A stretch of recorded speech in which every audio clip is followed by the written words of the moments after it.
Hey everyone, welcome back to Talking Success. We've got a very interesting one for you today, all about gold and specifically coins. We're joined by the CEO and founder of Scoin, who probably needs no introduction to anyone that's listening in South Africa. But obviously when it comes to purchasing commodities or assets or anything like that here in South Africa and across the world, there is an element of compliance and regulatory controls that you need to go through, or the companies to ensure that they've gone through in order to make sure there's no sort of fraud or money laundering or anything of the sort. So thank you to our dear sponsors, LexisNexis Risk Solutions, who have a suite of different products and services designed specifically for that. So to help you as a FinTech, as a financial services provider, really navigate the quite complex worlds of compliance and risk across the continent. So please do give them a look up, LexisNexis Risk Solutions, links down below, and hope you enjoyed this episode. Hey everyone, welcome back to Talking Success. Before you flick to another video, I haven't gone mad, I haven't lost the plot. Yes, we are here with CoinShop today, okay? And I know this is a FinTech podcast, and I'm going to tell you why this is a FinTech podcast and why CoinShop are here today. I promise you it's related. I'm delighted to welcome Rael Demby from CoinShop, who's the CEO, and we have not met before. This is completely unscripted, as most of our podcasts are.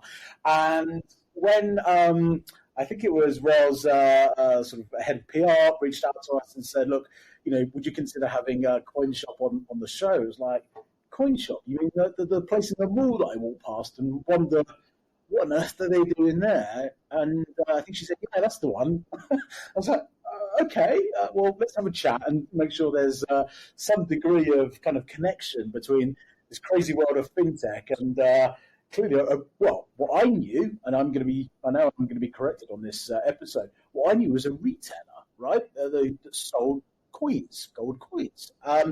So sit back, grab a coffee. We're going to dive into the world of gold, retail, coins, digital transformation, exchanges, physical gold, virtual gold, and I'm going to learn a hell of a lot more than I know about this priceless, well, no, I'm going to say priceless commodity, that's not the right thing, this very valuable commodity called gold, but specifically with a South African and perhaps even a wider sort of African context. But before we get started, well, thank you so much for joining.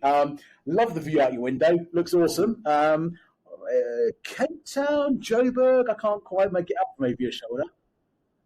It's Joburg, right in the center in Sandton City. Thanks, Darren, for letting me come on the show. To prove that we are not connected at all, I have to correct you that it is the Scoin shop and not the coin shop. Scoin. My father opened up a coin shop and he said, it looks like Swatch, S-Watch. And then he said, let's go Scoin, S-Coin. And that's how that name came across. So now everybody knows. There you go. There you go. Right. Well, listen, before we delve into that, and you correct me on everything else, because as I said to you, we've not met. I know nothing about you and what we've spoken about before. So listen, before we delve into all of this, find out a bit more about you and your background. I think you've just alluded to the fact that this is kind of a family business, right? Yes, absolutely. This would not be around in any stretch of the matter if it wasn't for my father. Yes, of course, it is a South African gold coin exchange. My father took over this in the mid-70s. The first Kruger Rand he ever bought during the army was 500 Rand. And if anyone watching today knows, a Kruger Rand's well over 41,000 Rand today. Wow. And this journey of democratizing gold, making it accessible, making it easy is really at the forefront of what I'm trying to do. I've been here for about 10 years, obviously learning from my father for the last 30 since the day I was born. I've been involved in this business. Gold has grown a hell of a lot. The business has grown and changed in many ways. And we're proud to be a family business. My father is active or sort of active, but we're running the business here in Sandton. We have 10 other stores around the country called the Scoin shops. And then the head office is called the South African Gold Coin Exchange. And again, it's about inviting people into our space, speaking to people, not feeling maybe overwhelmed or nervous. Gold is unattainable. Gold really is attainable and achievable. And we've got some amazing stories. Amazing. Listen, before we, again, go into kind of the business and the gold, actually, no, let me ask you a question. The Krugerrand versus other types of gold that there are available. Can you unpack that? So what, does each country have its own sort of gold bullion and its own sort of gold supply, or how does that work? I know very little about the sort of the commodity. Yeah, so actually the Krugerrand in 1967 was the first ever gold bullion coin that was allowed to be sold to anybody and to the public. And this Krugerrand was a bit unique. It was 27 Rand at the time for one of those 1967 regular Krugerrands. Now they can trade up to over 90,000 Rand for one of them because they were one of the first. Wow. And then all other countries around the world started making and minting their own bullion coins, which is, like you said, a Krugerrand. There's the Canadian Maple Leaf, the British Britannia, the American Liberty, the Chinese Panda.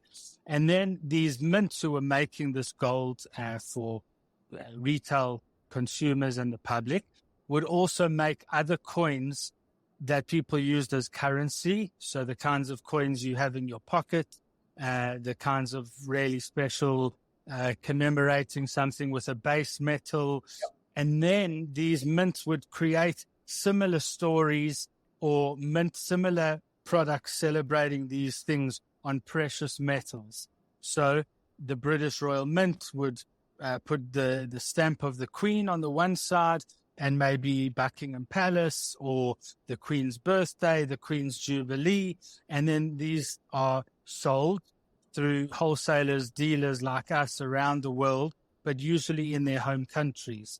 What we are proud of in the South African Gold Coin Exchange is to be exclusive distributors of these really special coins from some of the biggest mints in the world. Right. And these coins are not your regular Krugerrand or Britannia. They might have a mintage of 100 or 500. They are minted differently to a regular bullion coin. They come in a beautiful box. They are certified. And usually these are what we would classify as collectible coins. Sure. And then the bullion coins are more investor, hoarder, speculator type of products.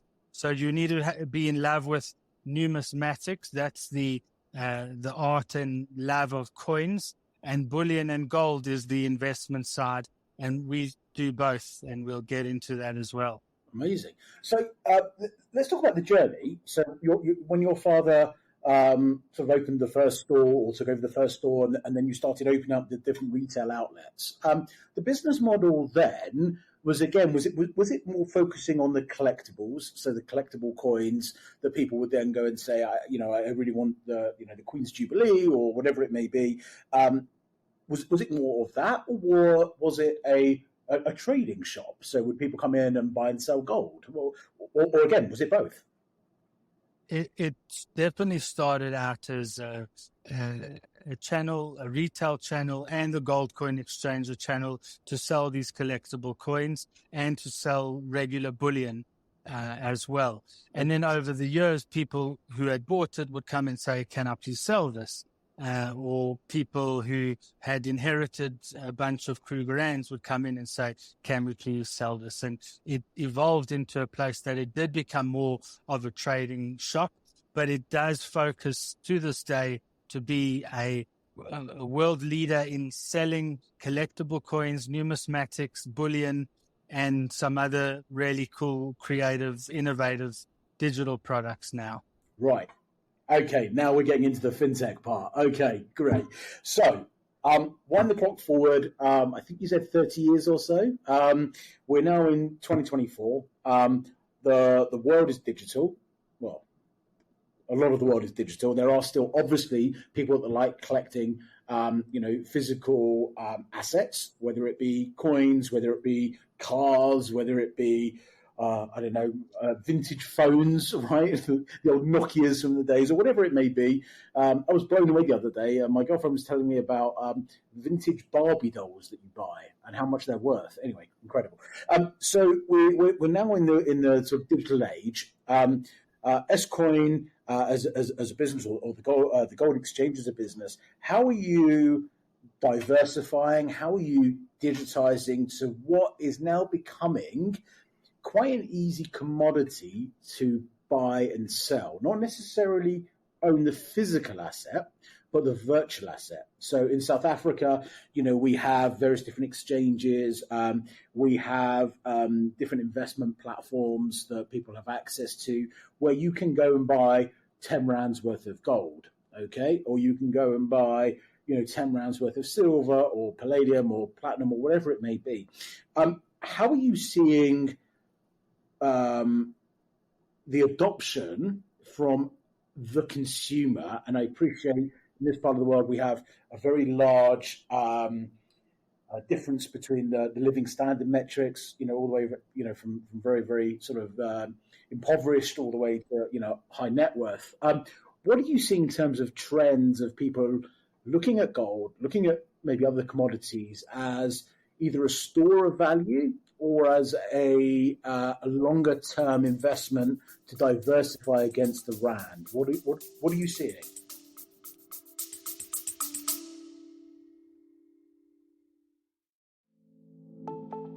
Welcome to Business Beyond Borders, the go-to podcast for CPA firms seeking transformative insights. I'm your host, Lawrence Whittam, and with each episode we'll uncover key insights, best practices, and invaluable resources tailored for CPAs. From trending strategies to diving deep into outsourcing and offshoring, our experts will help in all areas of your business.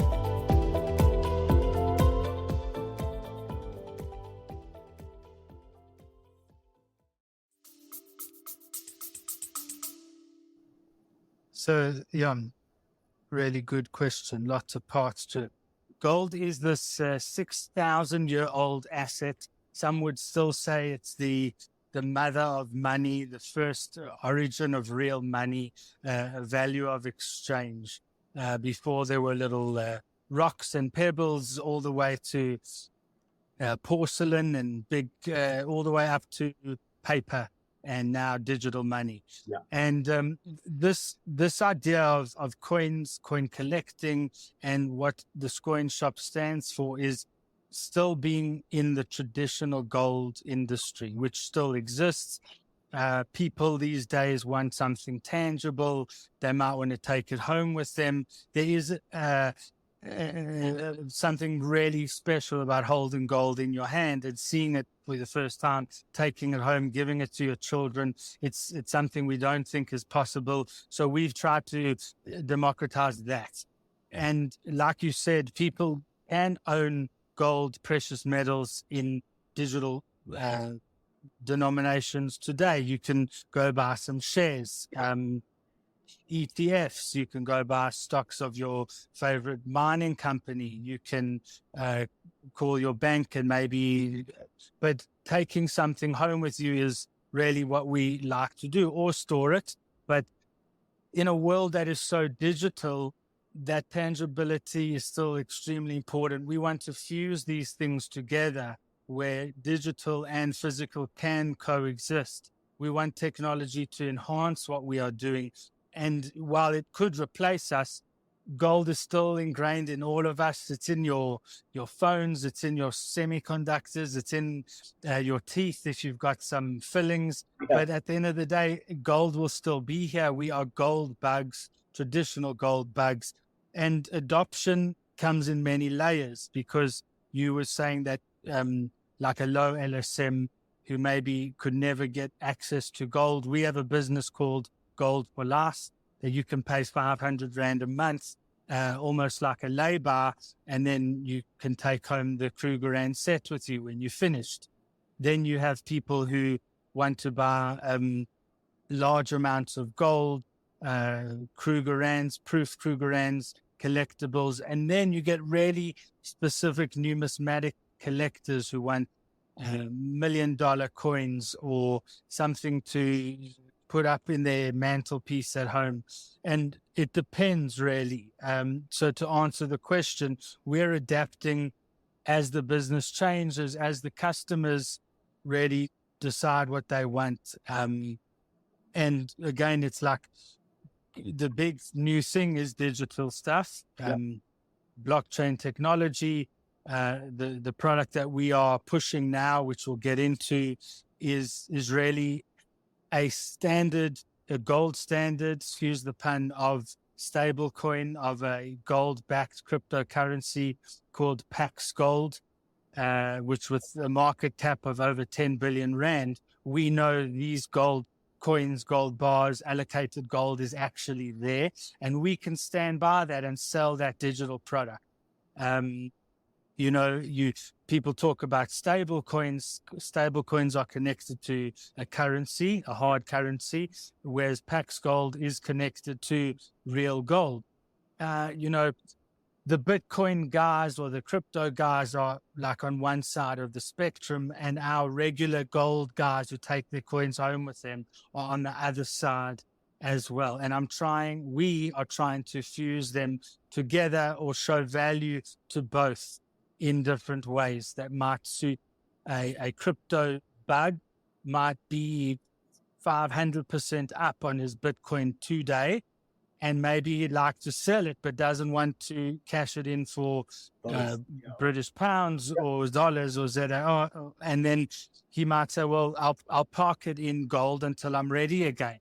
And that's what Pax Gold does. That's what it does for our crypto fan base. On the other hand, you have the older generation, more traditional buyer who sees this as something new, but maybe too scary. They want to take their coins home with them. There's nothing you can say to that kind of guy. Yep. He wants to take it home with him. And that's sort of the spectrum of where we are. We want to be everywhere, but be where the action is and what clients actually want out of gold. I've got a million questions, but let me start with one. You mentioned about sort of lower LSM who have the ability to acquire gold, physical gold, at 500 Rand a month or whatever it may be. And then you mentioned that there's obviously high net worth individuals who will go and buy $1 million coin and they want to display it on their mantelpiece. I would imagine that individual who's going to display it on his mantelpiece probably has a fair bit of security around his property, his or her property. When it comes to the low LSM who perhaps don't have that, I imagine probably absolutely don't have that. Is there not a sort of a risk for them? Do you feel that people are worried about holding physical gold on the basis of A, it can't be tracked, B, it's quite easily stolen? It's a bit like cash, really. Do you come across that question much or not really? The way you asked it, no. So it's a great question again. It's really smart. There's a guy's paying 500, 1,000 Rand a month for 2 or 3 years. Yeah. And at the end of it, he's got this Krugerrand set. And he comes to collect it. And he says, where am I going to keep it? So about 15 years ago, the Scoin shop opened up a division called Safe Gold. And Safe Gold is a storage, open safe custody solution for our clients to store their gold with us. We store in excess of 7,500 clients today are storing their gold with us. Wow. And it is fully insured and it's managed and tracked and audited. And yes, if you have a Krugerrand under your bed today, it is like cash and you cannot insure it. If somebody was to steal it, we've heard hundreds of stories people dug holes in their garden, and lo and behold, 50 Krugerrands were stolen from their garden or on top of their cupboard in their house. So South Africa is not on the top 100 safest countries in the world to live.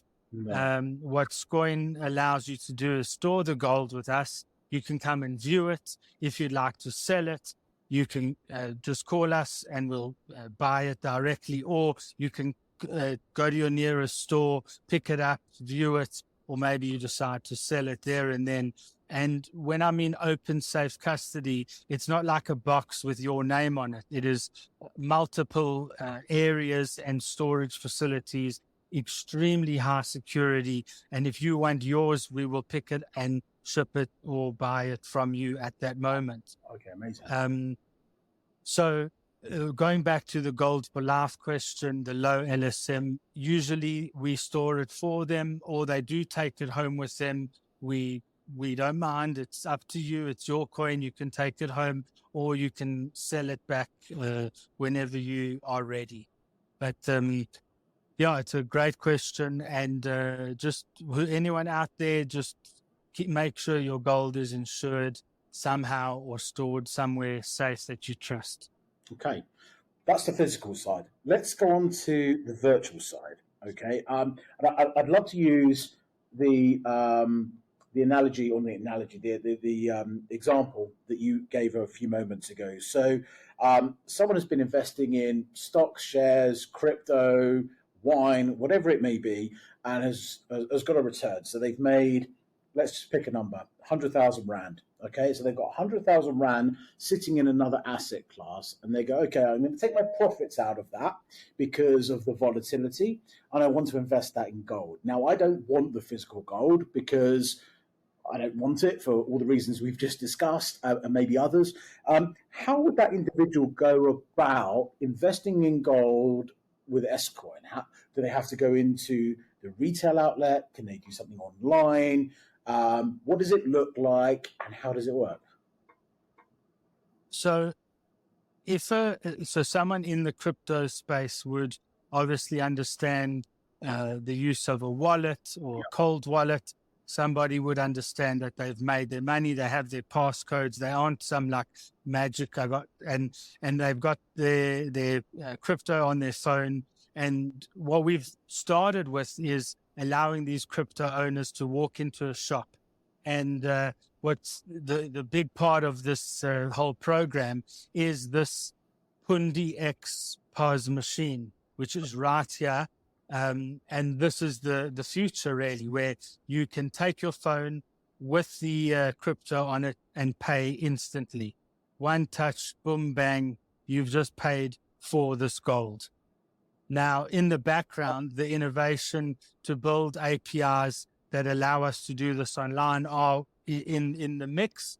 But the gap that we're trying to bridge is that you might want to take that physical gold home with you one day. Maybe it's 1 month after you've bought the Pax gold. Maybe you walk in, you already have Pax gold that you bought on an exchange, and now you are bringing in your wallet into the store, boom, and you pay, and then you walk out with physical. So you know, again, it's like making sure you're buying a stable coin like a USD Tether, and you actually know the dollars are there. With this, you are buying into something, you know it exists. You might hold it for a week or a month or a year. Then you come into our shop and buy a Krugerrand or a extremely rare coin from 130 years ago. You can do what you like. We are integrating what we believe to still be valuable as tangible gold with the physical gold. And so that answers the question, hopefully, on the crypto-headed individual. It does, and it also opens up a load of other questions, which I'm going to ask you anyway. First question is there a specific cryptocurrency or coins that I can exchange for, exchange is the wrong word, that I can buy Krugerrand for, or does it not matter? So what's cool with the Pundi X device, an amazing group of boys out of Cape Town who have made this ecosystem just instantly work with our retail offering, is it accepts 70 cryptocurrencies right now. Wow. This device, I'm not fully understand everything, but the whole Tron network, the Ethereum network, the Binance network, it's all on here. You just type in the Rand value and it converts it instantly into the cryptocurrency you are paying. Boom, bang, you get your slip and you just paid using cryptocurrency. And what's cool for me, or as the retailer, is that I'm getting this back into South African rands almost instantly. We don't mind playing in the space. We know it's part of the game, but we would like it back in South African rands. And yeah. So, Rael, once that slip has been printed, which is obviously a kind of your proof of purchase, right? Where do I know where is my gold? I mean, can I log on somewhere and sort of see the value of my gold comparing to the ZAR or the dollar or the euro or whatever? Or how does that work? So if you were buying the Pax Gold specifically, we've already got a cold wallet. I'm just going to bring you one right here. Actually, quite a few. I'm just going to show you them all here. Oh, okay. This is a cold wallet, the PX card with the technology from Pax Gold. And what this allows you to do, just like a cold wallet, you tap this against your phone and all of your Pax Gold is right there right now as a cold wallet. So that's really the cool thing is you pay using your crypto. We tap this card there and the Pax Gold transfers into this cold wallet. If you don't want a cold wallet, we can transfer it back to your hot wallet or your wallet on your phone.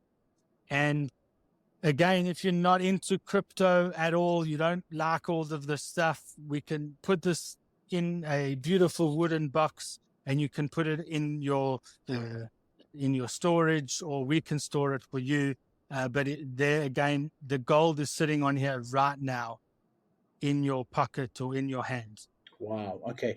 I'm going to ask this question because I know it's probably on a lot of people's sort of tips of their tongues. What happens if you lose the card? The same if you would lose the coin. Right. Exactly. Yeah. Okay. Now, if you see value in the idea, but there's too many steps, I understand. This is like, hey, I'm a crypto guy. Why do I need to do these 5 steps? I mean, that's when our team at Pundi is working on APIs that just allow you to buy this and keep it in your own digital virtual wallet. Yeah. But again, how do you build a bridge where some people are walking and some people are flying and some people are jumping? You're trying to find a way that everyone can connect, and sometimes you just build the bridge and see. Amazing. So I'm interested to know in terms of onboarding, right? So an individual comes in off the street into Scoin. Obviously, there's transactions taking place. Majority of, all financial service providers need to perform some sort of, KYC. Is that the same in your industry? Did you have sort of steps in place to ensure that there are these checks and balances in place? Absolutely. We are at the highest level looking after KYC in this company with compliance officers. And, there's a lot of issues out there with money laundering, anti-terror finance, sort of politically that type of game. Yeah. And we just do lots of homework to make sure everything's above board. We try to keep things as comfortable, and, we have to understand who's buying and why they're buying and where they're buying from. South Africa is not on the list of, they are grey listed. Yeah. And, we have to to protect our customers, to protect the business. We do a lot of serious homework if we deem necessary. And again, there are rules and compliance that is being upgraded, enhanced every single day. Weekly, there are new meetings and new problems to overcome, and we just want to keep on being in that world and just being on top of it, because ultimately people who want gold because they are traditional, they understand value, a store of value, they want to look after their children, they want to maybe do 100,000 to $1 million per year. If somebody walks in, I've got $1 million in Bitcoin, like, okay, just hold on a moment. We'd love to help you. We'd like to do the business, but we're going to be really on tip-top form. Listen, it's necessary not only to protect yourself as a business, to protect the economy, and to make sure that the grey listing is something that we never have to talk about here again in South Africa.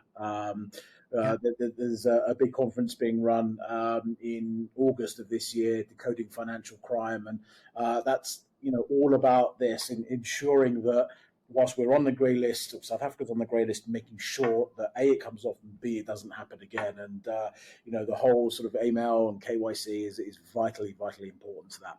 Okay, moving on. I must say, Rael, I'm blown away by this POS device that you've just shown. And for anyone listening on sort of Spotify or Apple or any other sort of audio podcast, please come and check this out on YouTube. It's a phenomenal piece of kit. And I must say, if someone sort of put that in front of me, I go, well, that's quite a large point of sale machine. But the functionality behind it, in order to be able to go up and tap your soft wallet, online wallet onto this and be able to then, make a purchase. I have not seen one of those, certainly not in South Africa anyway. So that's very, very cool. Well, talk to us about the future. I appreciate none of us. I'm not going to ask you what the price of gold is going to be in 2 years' time, but talk about the business. Where do you guys see yourselves focusing on? Are you, given it is the South African Gold Exchange, you focus domestically? Is there going to be any sort of international work that you do? Do you see yourselves always having a retail footprint? Or do you see yourselves perhaps doing a little bit like the banks are doing now, where they're either closing some of them down and going fully digital, or just having a very basic kind of shop window? Where do you see the future in your business? That's a good one as well, Darren. I think when we go to the World Money Fair every year in Berlin, we meet the biggest mints in the world, showing technologies and how they mint coins, how they refine metals, how they use 3D printing and color technology to make coins. The question is, any mint director, mint master from around the world would say coins are not going anywhere. We believe in coins, gold, silver, precious metals, circulation coins. Norway, in fact, was completely cashless, and now they're trying to bring it back a little bit. So is the world fully digital? Are certain countries further ahead than others? Yes. African countries using M-Pesa or using payment machines on their phones, I get it. But precious metals still need a face, still need to touch it, still need to come in and see the coin, feel it before they put it away in the safe. We have done some exploration into that. There is our online store, scoinshop.com, where you can pay using cryptocurrency, pay using Ozo, pay using credit card. And there is a value to that. But most clients of ours or first-time buyers would say, look, I'm about to pay north of 50,000 Rand online. Usually you don't do much of that. I don't know, it's crazy, but some people do. But some people say, look, we have a Calendly app built into our website. It allows you to come and have a face-to-face chat like this.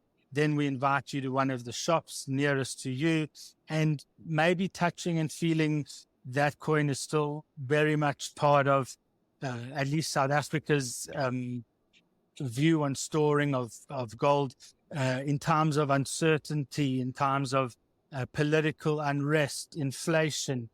Just imagine holding 5 Kruger rands in your hand today at 41,000 each, and 2 years ago it was 30,000 each. Maybe that's all you need to know to say, I'm holding some value. So there is an angle to explore and expand. We do some projects internationally, and I definitely think we're going to be world leaders in gold innovation and every facet of gold, whether it's digital gold, fractional ownership, storing of gold, maybe moving gold around for you. Maybe it's on a little card like this, or maybe it's in your pocket.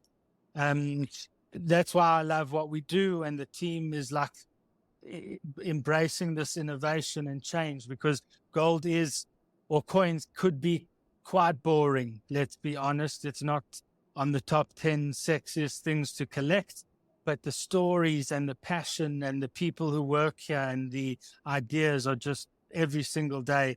There's something new and exciting. So yeah, we're pretty excited about the future. And again, technology for us is a part of the traditional gold, since we don't think it will completely replace it. Because at the end of the day, if there's a stable coin backed by physical gold, there will always be a gold standard, real gold sitting in a vault.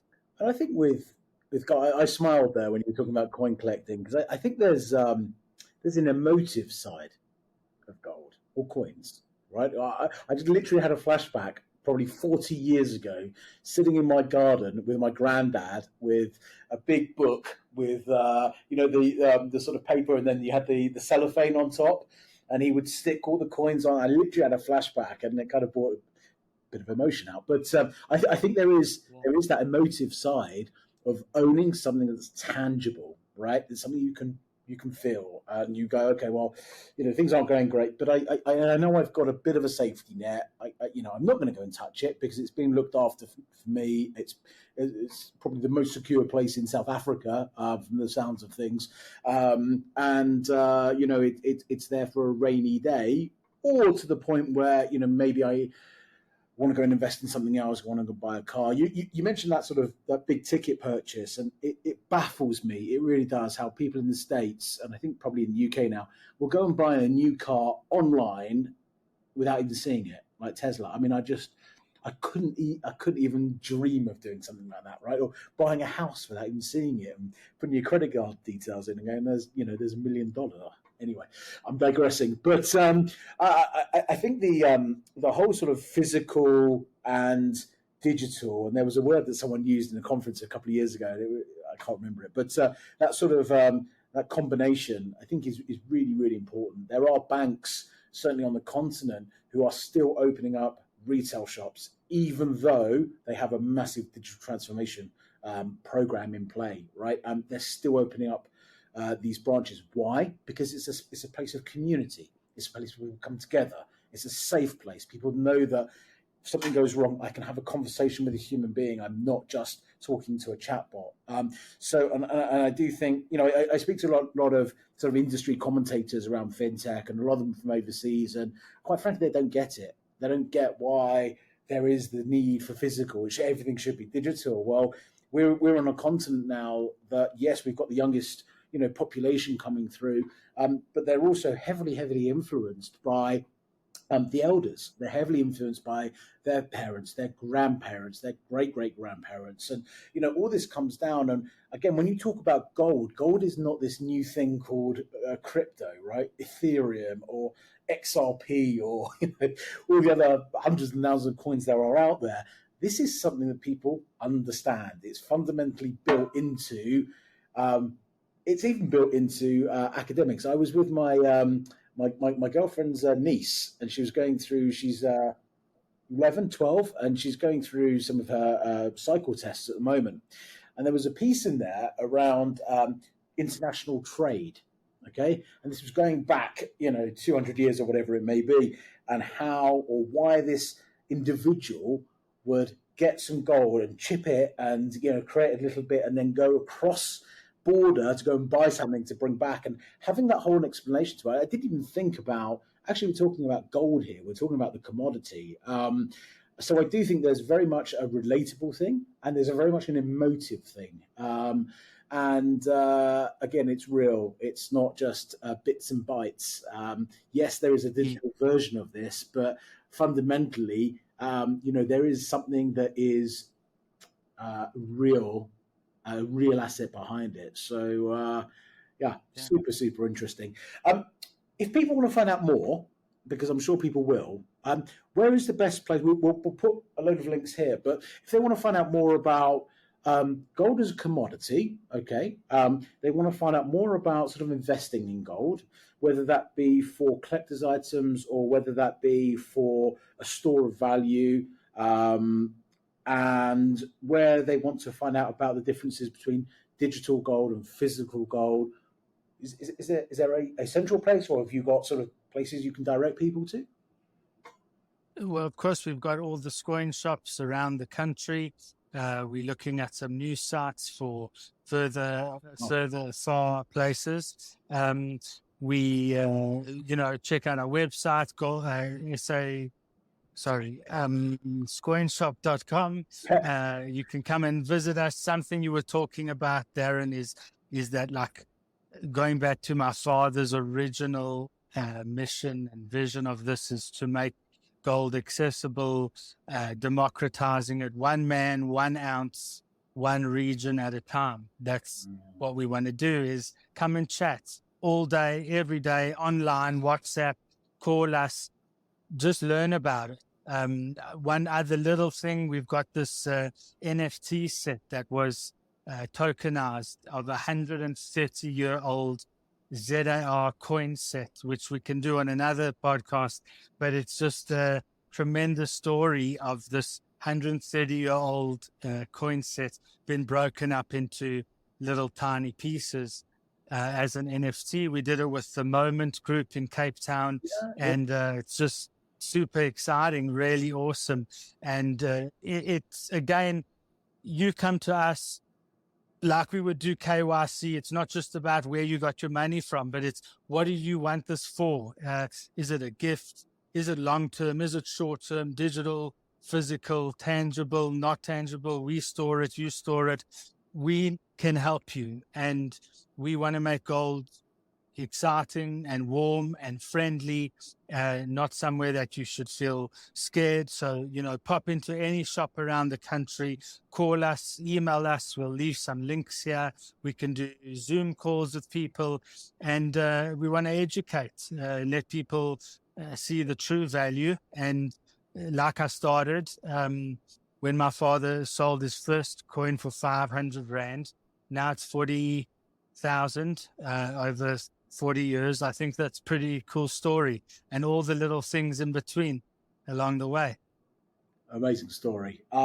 Thank you for coming on and talking this through. I must say, my eyes have been opened to the world of gold, really, gold coins, and different ways in which anyone, and I do genuinely mean that, anyone, whether you're the low LSM or high LSM, ultra high net worth, whatever it may be, can look at gold and look at coins as a store of value, as an alternative asset class, as gifts, as family wealth, as all of these different aspects. And I think it has, thanks to you guys and thanks to other players operating in this space, has become a lot more accessible.